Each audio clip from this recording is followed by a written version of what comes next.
नमस्कार दोस्तों। आज हम जानेंगे भागवत गीता के दूसरे अध्याय संख्या योग के बारे में। यह अध्याय भागवत गीता का सबसे महत्वपूर्ण अध्याय माना जाता है, क्योंकि यही से भगवान कृष्ण अर्जुन के जीवन का गहरा ज्ञान देना शुरू करते हैं। कुरुक्षेत्र के युद्ध में अर्जुन अपने ही संबंधियों, गुरुओं और मित्रों को सामने खड़ा देखकर दुख और मोह में डूब जाते हैं। उनके हाथ से गांडीव धनुष छूट जाता है और वे युद्ध करने से इनकार कर देते हैं। अर्जुन कहते हैं कि अपने ही परिवार का विनाश करके मिलने वाला राज्य और सुख उनके किसी काम का नहीं है। तब भगवान कृष्ण अर्जुन को समझाते हैं कि यह शरीर नश्वर है, लेकिन आत्मा अमर है। आत्मा न किसी जन्म लेती है, कभी जन्म लेती है और न कभी मरती है। जिस प्रकार मनुष्य पुराने वस्त्र त्याग कर नए वस्त्र धारण करता है, उसी प्रकार आत्मा पुराने शरीर को छोड़कर नया शरीर धारण करती है। कृष्ण कहते हैं कि बुद्धिमान व्यक्ति जीवन और मृत्यु पर शोक नहीं करता। जो जन्म लेता है उसकी मृत्यु निश्चित है और मृत्यु के बाद पुनर्जन्म भी निश्चित है। इसीलिए ऐसी बातों पर अत्यधिक दुख करना उचित नहीं है। इसके बाद भगवान कृष्ण अर्जुन को उनके क्षत्रिय धर्म की याद दिलाते हैं। वह कहते हैं कि धर्म की रक्षा के लिए युद्ध करना तुम्हारा कर्तव्य है। यदि तुम अपने कर्तव्य से पीछे हटोगे तो लोग तुम्हें कायर कहेंगे और तुम्हारा अपमान होगा। भगवान कृष्ण कर्मयोग का महान सिद्धांत बताते हैं।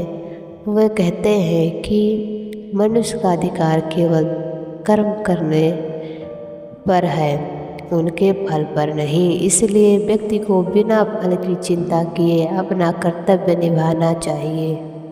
यह शिक्षा आज की उतनी ही महत्वपूर्ण है जितनी हजारों वर्ष पहले थी। हम अक्सर अपने काम के परिणाम की चिंता करते रहते हैं। जब परिणाम हमारी इच्छा के अनुसार नहीं मिलता तो हम निराश हो जाते हैं, लेकिन गीता सिखाती है कि हमें अपना सर्वप्रथम प्रयास करना चाहिए और परिणाम भगवान पर छोड़ देना चाहिए। कृष्ण आगे बताते हैं कि जो व्यक्ति सुख दुख, लाभ हानि, जीत हार में समान रहता है वही सच्चा योगी है। परिस्थितियाँ बदलती रहती हैं, लेकिन स्थिर बुद्धि वाला व्यक्ति कभी विचलित नहीं होता।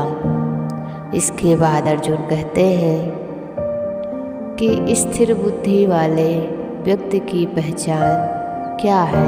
भगवान कृष्ण बताते हैं कि जो व्यक्ति अपनी इच्छाओं पर नियंत्रण रखता है, क्रोध और मोह से दूर रहता है तथा मन को भगवान में स्थिर रखता है, वही स्थिर प्रज्ञ कहलाता है। कृष्ण समझाते हैं कि मनुष्य का पतन कैसे होता है। विषयों का चिंतन करने से आसक्ति उत्पन्न होती है। आसक्ति को कामना पैदा होती है। कामना में बाधा आने पर क्रोध आता है। क्रोध से भ्रम उत्पन्न होता है। भ्रम से स्मृति नष्ट होती है और अंत में बुद्धि का विनाश हो जाता है। इसीलिए मन को नियंत्रित रखना अत्यंत आवश्यक है। भगवान कृष्ण कहते हैं कि जिसने अपनी इंद्रियों को वश में कर लिया है और जिनका मन शांत है वही सच्ची शांति प्राप्त करता है। बिना शांति के सुख संभव नहीं है। अध्याय के अंत में कृष्ण बताते हैं कि जो व्यक्ति सभी इच्छाओं का त्याग करके अहंकार और ममता से मुक्त हो जाता है वह परम शांति को प्राप्त करता है। यही ब्राह्मणी स्थिति है। इस अवस्था को प्राप्त करने वाला व्यक्ति जीवन में भी आनंदित रहता है और मृत्यु के बाद परमात्मा को प्राप्त करता है।